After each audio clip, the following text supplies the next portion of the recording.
Welcome back, everybody, to another episode of the Leadership Boy Podcast. I'm Enrique and my co-host Vince, and today we're blessed. Look, once you get a hold of this guy right here, you're going to be blessed by all he shares, his rich history with the military. But we're celebrating a birthday. I'm going to let Vince introduce. Absolutely. I'm so excited today to be joined by retired Chief Master Sergeant of the Air Force, number 15, Rod McKinley from South Carolina.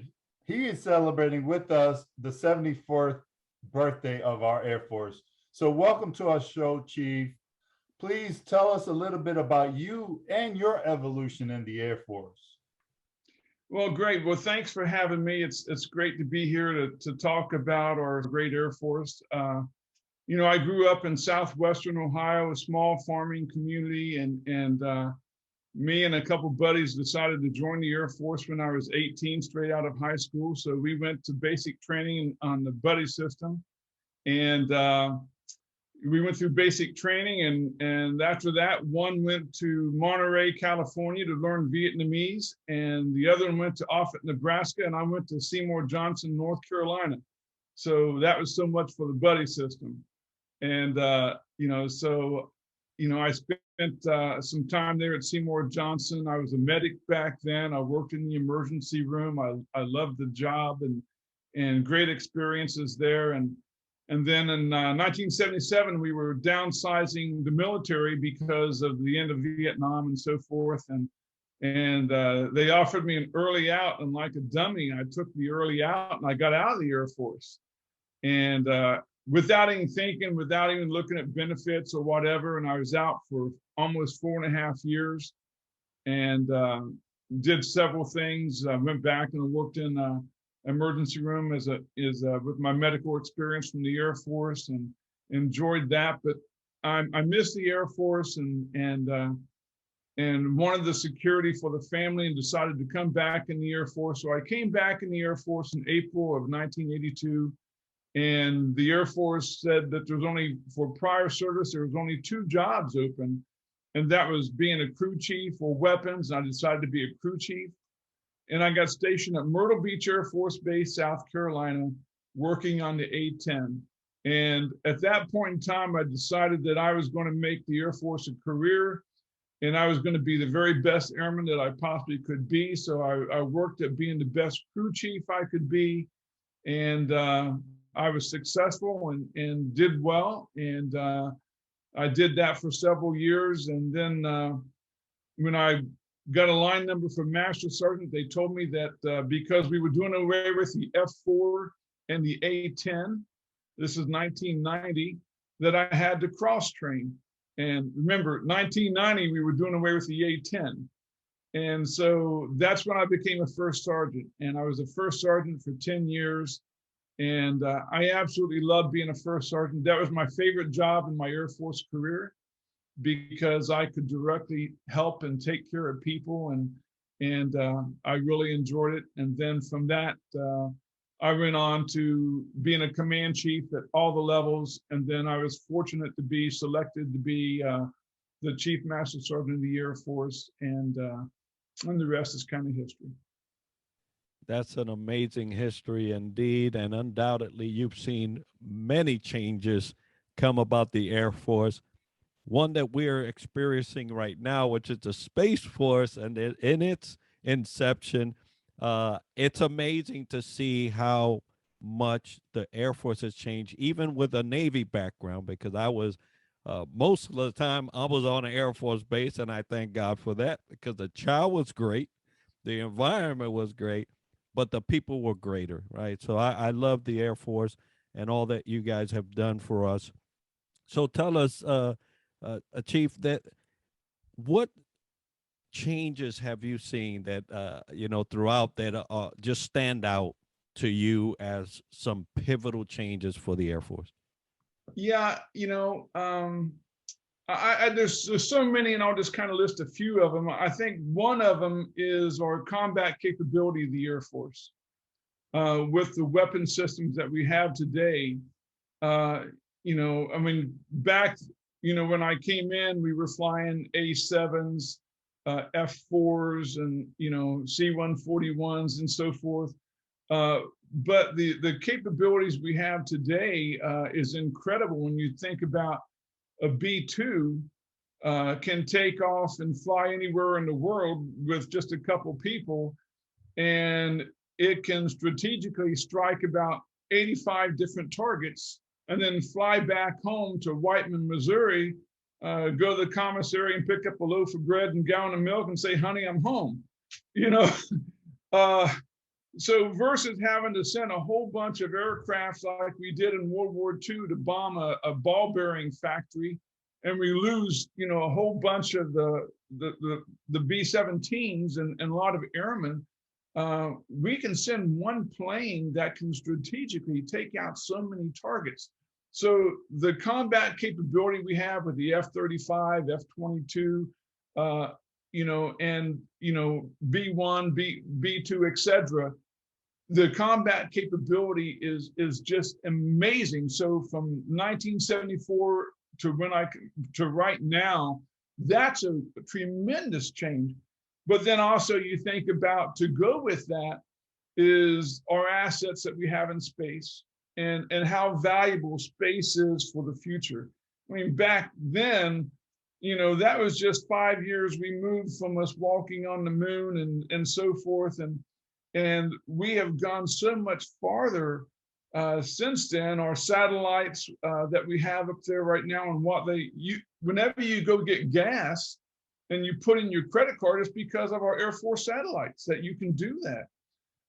So you go from space and then you go from cyber. There's the cyber capabilities we have, and also cyber didn't exist. I don't think the word even existed when I came in, but now cyber is so incredible, and the threats that we have from cyber are real. I think when I was in the office in the Pentagon, we were getting like 6 million cyber attacks per day in the Pentagon. And I'm sure that has increased dramatically since that period of time, because you have other countries that 24 hours a day are doing cyber attacks to try to get everything they can from us. So you think about combat capability, you think about space, you think about cyber. There's three big things right there. Another thing I think is the internet. When along with the internet that came in, as things have changed tremendously just because of the internet and the capability that you have to have contact. And when I was growing up in the military as an NCO and so forth, we knew there was a Chief Master Sergeant of the Air Force. We knew that person existed, but you never saw him. I never saw him. And we didn't get emails or anything else because it didn't exist. There would be maybe a letter come out from the Chief Master Sergeant of the Air Force, and it would be posted on the safety board. So if you went by and read the safety board, then you could hear what the Chief Master Sergeant, read what the Chief Master Sergeant of the Air Force was thinking. But, if you didn't, you just knew they existed. But today, if number 19 says something, it can be around the world in a matter of seconds.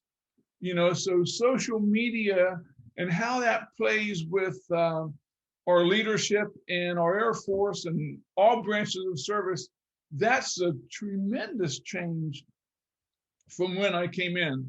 Another change I think about is, for instance, pay.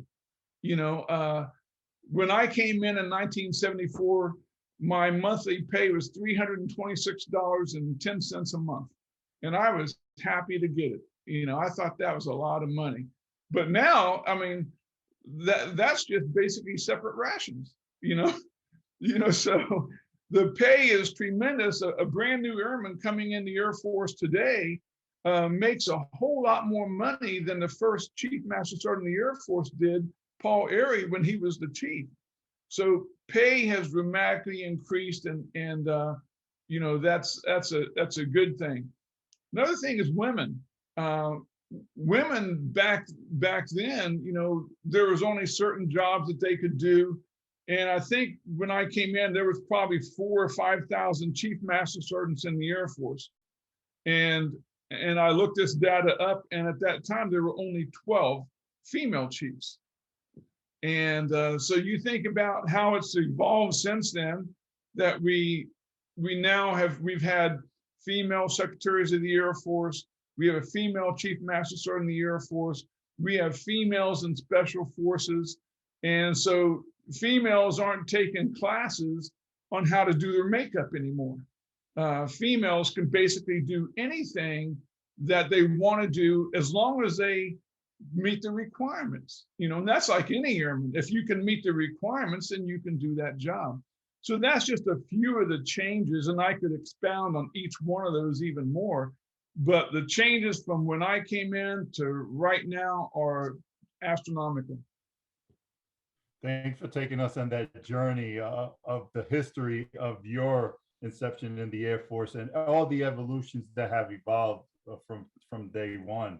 And as you mentioned, the strategic capability of air has changed significantly to the missions. And you talked about space now, how important that is to increase our capabilities. Even pumping gas, our satellites are chiming in. That's true. Cyber and of course the internet. And to our Chief Master Sergeant of the Air Force, Joanne Bass, what a wonderful thing to go full circle and see the diversity of our forces internally. So combining the fight in the air. And now talking about where we're at today, going towards the future, Chief, what do you say about the future of the Air Force? Well, I know General Brown very well, and I think he's an incredible leader, and I think he has a vision that may be a little bit different, but needed because of the time that he spent in the Pacific. He knows the threats that we have in the Pacific, and I think he's going to do a great job of trying to organize, train, equip to get our Air Force ready for whatever may come in the future. So it's a very different time, with our, deciding, what airplanes we need to keep, what aircraft we need to develop, how many airmen we need to do the jobs. We now have a space command. So I think that, our Air Force is in good hands. One thing that we need to maintain is in April 1953 was the last time that we had any Americans killed by an opposing Air Force. And we had 2 people killed in the Korean War by basically a Russian biplane that came in and killed, a couple people on the ground. But since that day in April 1953, our Air Force has maintained air superiority. And that's a huge thing, that no matter where we go around the globe, that we can maintain that air superiority for that airspace is important. So going in the future, we have real threats out there. We have other countries with 5th generation aircraft and so forth. And we need to be able to make sure that our Air Force maintains air superiority wherever we go, whenever we go, and protects all our people on the ground. Yeah, you mentioned that ability to control the airspace, and that is something that we indeed have done. And as you mentioned, it's always being pushed. The limit is always being pushed by other forces, other countries, and if you look in the news long enough, you'll find some instances where you look at some of the aircraft and some of their capability and say, wow, we did not know that was coming about from them. And you would be surprised. So thank you for sharing that with me and us. And as we're speaking here, let's talk a little bit about leadership and the things that you have learned throughout your time as growing up in the Air Force in the chief spot and then transitioning to, Chief Master Sergeant in the Air Force. I'm sure you have a lot of pearls of wisdom, but if you wouldn't mind sharing some of those with us today for the listeners. Well, thank you for the kind words. One of the things that I did early on was I like to observe people. and I like to observe people how they lead. And so, I think there was a lot of people, for me growing up as a young airman NCO, that I observed the positives and the negatives, how they led, how they got things done, and how they treated people. And so I would take those little nuggets from the people, the positives and the negatives, and I'd say, man, that person is a great leader. I like how they inspire people. I like how they get the job done, and it's a lasting leadership. I'm going to take those nuggets, I'm going to put it in my leadership toolbox. Then there's other ones who yell and curse and make people do things, and I'm going like, that's not me.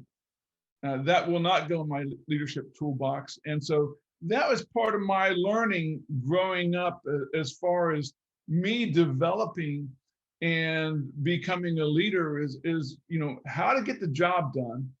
First and foremost, you got to make sure that people know how to do the job that we pay them to do.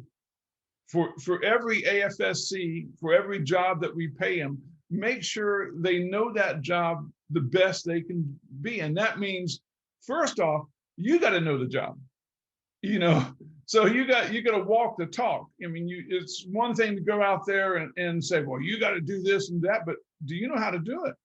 And sometimes you got to be over their shoulder and you got to help them and you got to show them. And that brings credibility. So as a leader, you have to have credibility, in everything that you do. If you're going to talk about it, you got to have credibility, and it's how you treat people. And one of the, I wear a bracelet right now. I've been wearing this for lots of years. I mean, 15 years or whatever. This bracelet is for suicides, approximately 22 a day in our military retirees, and so one of the things to combat suicides is it's about relationships. It's getting to know your people, how you treat them. For instance, if you have an airman, sailor, Marine out there, and they're having trouble, and they're having, whether it be financial, whether it be marriage or whatever, health or whatever. And if they don't trust you, they don't come to you and they don't tell you their problems, then you have no opportunity to help them, because their problems may lead to a suicide attempt or even a successful suicide. But if you develop a relationship, you get to know them, you walk around, you pat them on the back and tell them they're doing a good job, or tell them how to do things better. You ask about their family, you get to know them, and you know them as a person. If they're having troubles, then they will probably come to you and say, hey, Sergeant McKinley, I'm having problems. Can you help me? And you talk to them. And if you can help them, or maybe you need to refer them to the chaplain, maybe we need to refer them to mental health. But, good leadership is about caring about your people to make sure that they become the best at their job that they possibly can be, but also to treat them with dignity and respect and get to know them. So that was always a philosophy for me. And every level of leadership is to how you treat people. I know I was the Chief Master Sergeant of the Air Force, and that's a big thing and all that, but I never felt that I was anything better than the lowest airman first class, because I'm a Christian, and I believe when I go to when it's time for me to go to heaven, it's not going to be, well, sure, you were the Chief Master Sergeant of the Air Force, come on in. It doesn't work that way, and so I think to be first off, be a good person, and being a good person and everything does not mean you're weak. It takes strength and inner confidence to be able to do these things, to go out there and the bully. It's really easy to be a bully. You just yell and scream, get this done. But do you inspire confidence in your people? And is that going to be long lasting? And are they going to come to you if they have problems? Probably not. So I think just, you know, I think kindness, even though you're in the military, kindness goes a long way. And like I said, that doesn't mean you're weak. I never coddled my people. Remember, I was a first sergeant for 10 years, you know, but you don't need to yell and scream. You just need to tell people, you know, what they did wrong, how to correct the behavior, and what the consequences are if they don't. And I've always said also, my greatest accomplishment in my Air Force career was not that I made chief, not that I was number 15, but my greatest accomplishment in my career was people, you know, because of taking people that were going down the wrong path, and because I cared about them, because I grabbed them and got their attention, and later I saw them go on and they had a successful Air Force career and they stayed in touch with me. I mean, what's better than that? You know, so that's just kind of my philosophy. It's about how you treat people, how you get people to excel at the top of their capabilities, and you know, and be proud to be an airman. I'm just proud being an airman listening to you right now. And I do appreciate everything you have done, how you gave folks second chances and, you know, treat them as a human being as we all are. And no matter where you are in the ladder or in the rank structure, we all the same at the end of the day. So thank you for taking care of our greatest resource people there, Chief. And that's great wisdom, great tips. Let us know now, what leadership tips or advice would you give our upcoming airmen into the future? Well, number one is, I think, like I said before, the most important thing is how well you do your job.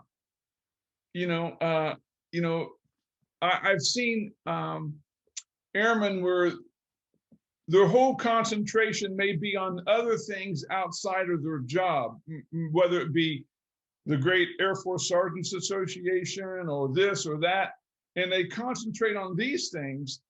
But the most important thing you should be concentrating on is being, you know, the best you can at your job.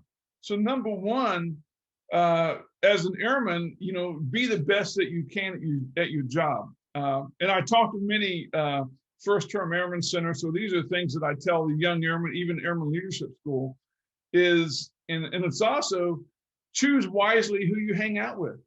You know, it's the same thing as a parent. You know, if you're going to hang out with thugs, you're going to be seen as a thug. If you're going to hang out with people who steal, you're going to be seen as a thief. So choose to hang out with credible, good people that are doing good things. And to for the young people coming up is, you know, watch your finances. You know, you may not need to have that brand new Camaro out in the dormitory parking lot.